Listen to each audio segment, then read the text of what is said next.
Hi guys, it's me again, Lion Eyes Official. Nagbablog para sa inyo ng pawang katotohanan lamang at walang halong kasinungalingan. Ito ay vlog na totoo ang nilalaman. Magandang umaga, magandang gabi sa ating lahat ng subscribers and viewers sa ating YouTube channel. Welcome back po. At sa mga followers po natin sa FB page, Lion Eyes. Sa mga hindi pa po nakapag-subscribe sa ating channel, mag-subscribe na po.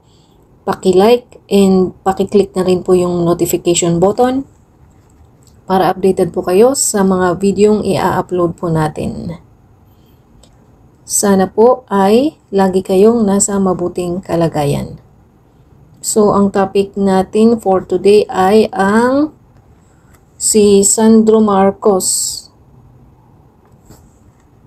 Tungkol doon sa statement niyang kung bakit siya ang naunang nag-sign sa impeachment kay VP Sara.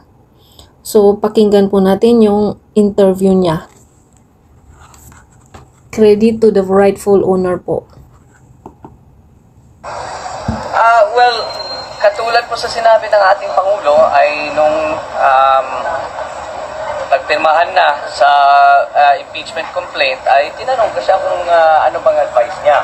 And tama naman yung sinabi niya. He said, do your duty as a congressman and uphold your oath to the Constitution that you swore to protect. And it's my constitutional duty to go through the impeachment process as an elected representative. Now, as to why I was the first one to sign, alangan naman kung sasabihin ng tao na gusto nilang puhukayin yung lolo mo at itapon yung katawan sa West Philippine Sea. Sasabihin niya gusto niyang patayin ang Pangulo at ang First Lady ng aking magulang at gusto niyang patayin ang Speaker. Eh, ba't naman nagugulat ang tao na pipirma ako dyan? These are statements that can't be taken lightly, especially from someone with such a high position. So, nagtataka na nga ako kung bakit nagulat yung tao. Alangan naman kung sasabihin mo, huhukayin mo lolo ko. Of course, I'll be the first one to sign. That should come as no surprise. So, that's why I was the first one to sign. As to the allegations that I was the one who spearheaded the movement for the fourth complaint, katulad sa sinabi ng Pangulo, I think people give me too much credit. I was given the opportunity to sign, and I did sign, but I did not spearhead any movement, or I did not try to convince anyone to sign. I think they did that on their own volition. I did ask what their opinions were, and if they were going to sign or not, but that's about as far as, to the extent as to my involvement in collecting the signatures. Overwhelming yung numbers po, sir.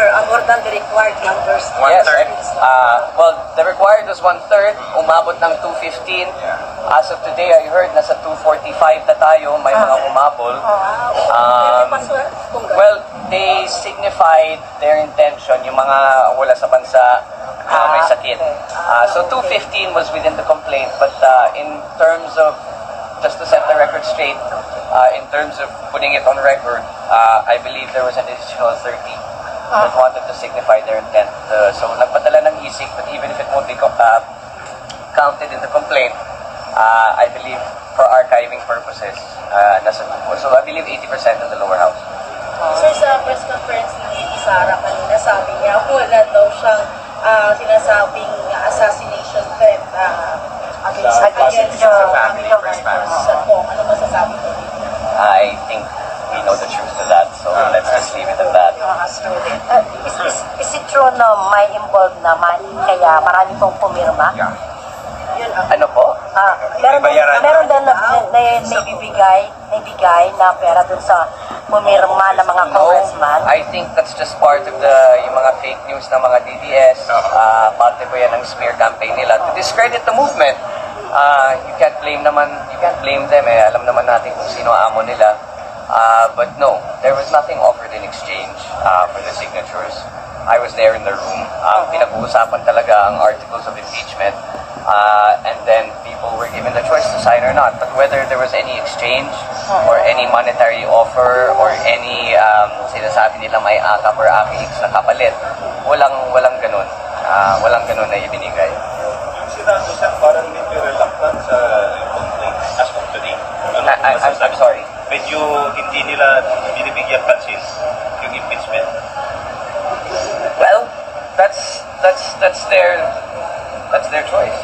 Kung binabaliwala nila ang opinion ng 245 ng mambabatas at ang mga iba't ibang grupo na sa tingin nila kailangan ma-impeach ang VP, that's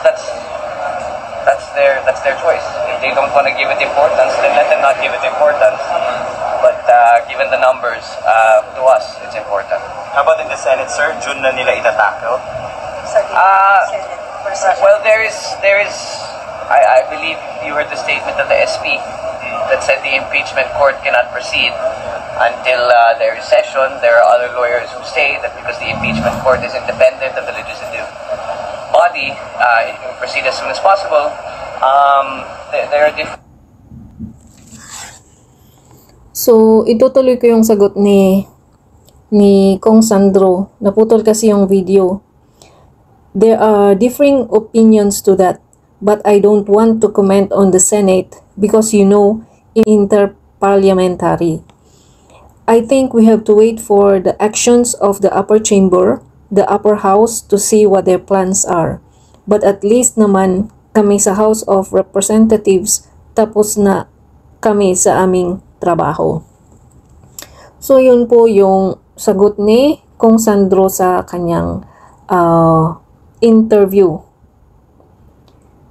So, maliwanag guys, walang money involved na naging aligasyon ng iba sa atin.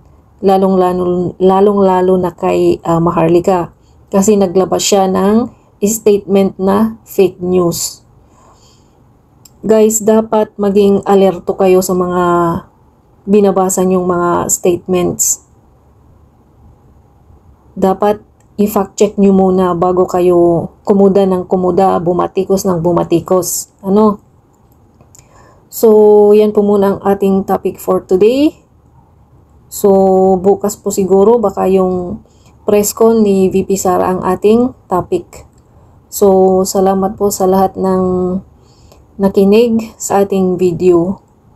So, Lion Eyes Official, muli at naniniwala sa kasabihang, di baling maliit ang views, wag lang tayong magpapakalat ng fake news. Maraming salamat po. Mag-ingat kayo palagi. I love you all. Bye-bye.